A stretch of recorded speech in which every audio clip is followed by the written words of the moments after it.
Hey guys, how's everyone doing? It's been a while. I've been kind of ghost for a bit. Life's had me moving around a lot, and I have been recording, but I have been doing no uploading. So yeah, you haven't seen much of me for reasons of whatever, right? But so not sure if I said this before or I mentioned it in anything else. We'll find out. But I'm currently living in the Midwest. I am living in Jefferson City, Missouri, the state's capital. And I just left 54 Archery. So 54 Archery, like it sounds, is on Highway 54 just south of Jefferson City, Missouri, right in the middle of the state. I'm probably about 40 minutes north of Lake of the Ozarks. And then I'm about 1,000 miles from North Carolina, where I just came from. Well, I say just came from, but it's been a few months. So it was nice visiting the pro shop. One thing I always enjoyed was visiting archery pro shops. So hold on, I get back here. I think I'm recording right behind a cop, so probably not the best of ideas. All right, so yeah, that was 100% police officer. So I said, oh god, yeah. So I decided that recording probably wasn't the smartest idea, so I stopped for a bit. But yeah, so back to the pro shop that I went to. I was actually helped out by a gentleman there named Robert. He was super helpful, super knowledgeable. The guy was he's just, he mentioned how he was on various pro teams and he's competed and done a bunch of stuff. And then now the guy just, he put my bow together. He had some recommendations that I asked about, and so I have a new drop away rest and a new sight on there, and also he kind of gave me pointers for what do you call this? The stabilizers. He told me what he uses, and kind of not just did some entry level cheapskate shit. But long story short, the guy was super knowledgeable. It was pretty awesome. And I look forward to going back and being a repeat customer and visiting, and have an indoor range. I don't remember what the yardage went out to, but I did see a 20-yard target, so it goes to at least 20 yards.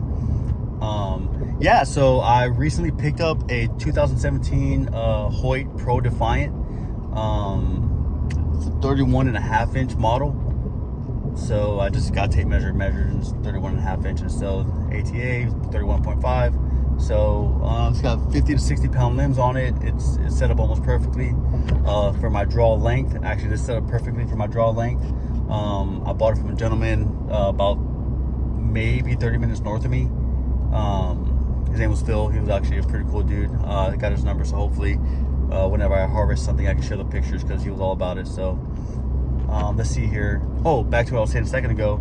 I haven't flung an arrow in God knows how long, right? So my first bow I ever got, and this is actually my second bow, so I'm not deep in the game as far as bows, but the first bow was purchased back in 2013 off of Craigslist from one guy, and it was a Hoyt PowerTech XT3000 or something to that effect, if I remember correctly. And what I would do is I would just ride around. I used to ride around in this large game land, and with a target in the back of my Tacoma, and I get out there and just kind of find a fire break, put my target down, and just do some target shooting. And then just when I was all right, cool, that's satisfactory, I got my practice in for the day, I'll just pack up and leave. I probably shouldn't have been doing that. I'm not sure how permissible that was, but that's what I was doing. So and then just talking about it over the years, I always meant to get another one, and I never did, just simply because things didn't really line up. I was always busy moving and transitioning to and from places, so it is what it is. I'm just thinking that I'm probably gonna go to the lake, but I'm gonna take the long way just because it's a nice little windy drive. But yeah, that bow was a lot of fun. I got rid of it, and the moment I got rid of it, I kind of regretted it. I mean, I made like $50 off of it, but it wasn't worth it. I should have just kept that bow. And I've always wanted a bow hunt. I was in North Carolina, and it's doable in North Carolina, but where I was hunting, I mean, it was either public land, so it was all stomped on by the local yokels, or I did have access to some private property, but it was just so thick that, I mean, you're not gonna get any shots off, right? And I was walking in, spot and stalk kind of hunting, and so yeah, it was all spot stock. I didn't have a ground blind. I didn't have a climbing tree stand or a fixed tree stand or what do you call these saddles. I wasn't saddle hunting. I mean, that's one thing I want to do, is get a saddle so I can saddle hunt. But we'll see what happens here in the very near future, because I'm gonna try to get into some hunting here in Missouri where I'm at. But I'm kind of rambling. I didn't do any archery hunting, and I wanted to so bad, because I feel like if there's gonna be a preferred way for me to do it, I think archery is gonna be it. So yeah, I was sticking North Carolina. I was just hunting with my shotgun and a 1 ounce rifled slug, and I was, you know, busting Bambi, you know, those little German Shepherd sized deer that we have in North Carolina. Excuse me. Oh gosh, attacking my own hair. So now I got a bow. I'm doing okay, and what I'm going to do now is just try to put that stuff together, because I was fortunate enough to buy some property. So I did buy 6 acres here in mid-Missouri that is ate up with deer. I've seen them there.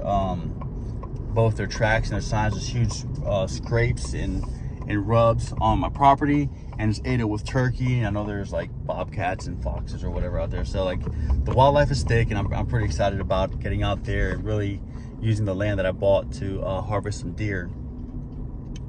So right now what we're doing, I'm gonna put the phone down here in a second, and I'll pull it out when we get to the lake.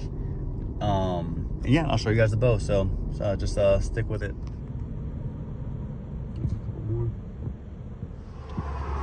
All right, I'm right off the side of this one road. Probably gonna be super quiet, but it's gonna be way less busy than the lake was. So, oh, got a new truck. I got a 24 F-150 XLT power boost. So it's got 3.5 with a hybrid system. Pretty nice truck. I don't think I ever showed you guys my Silverado that I had, but I might just pop in a small video that I actually took when I traded in for this. It was 2020 Silverado 1-ton truck. It was massive, more truck than what I needed, ultimately more than what I needed. So I kind of went back to an F-150. I don't know if you remember the black one I had, but now I got a white one. And I like it a lot. It has more creature comfort. So it's mid-grade or mid-tier truck because it's an XLT. But I had an STX.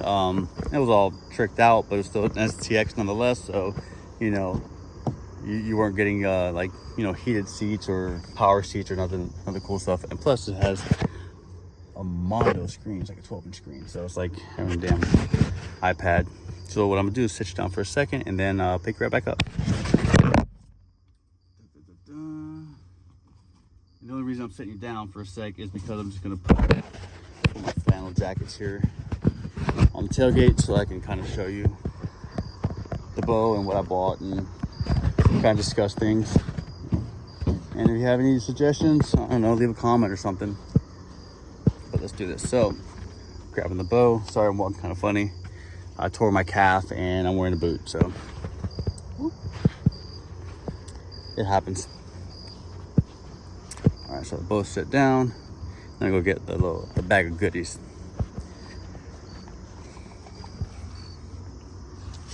Oh shit, I still gotta go to the YMCA. All right, give me a second.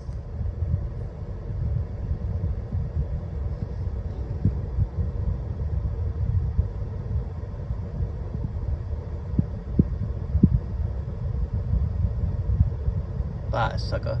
All right, so here's the bow rather. It's a Hoyt Pro Defiant 2017, you know, like probably the flagship bow.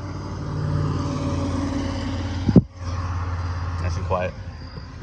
Yeah, so what I purchased was this sight here, 5-pin sight, right? So it can do the job. That gentleman, Robert, tied in a peep, new QAD rest, and then in addition to that kind of stuff, I have some arrows inside, but some fixed broadheads, a stabilizer, and a new trigger release. So yeah, good times. I'm excited to get out there this year. Like I said, oh gosh, please, there we go. So it's gonna be nice to go out there and hunt my property. I've never owned property before, so I'm a new property owner, or landowner rather. I've owned a home, but let's see here. Yep, here's your truck, sliding glass window, generator, outlet,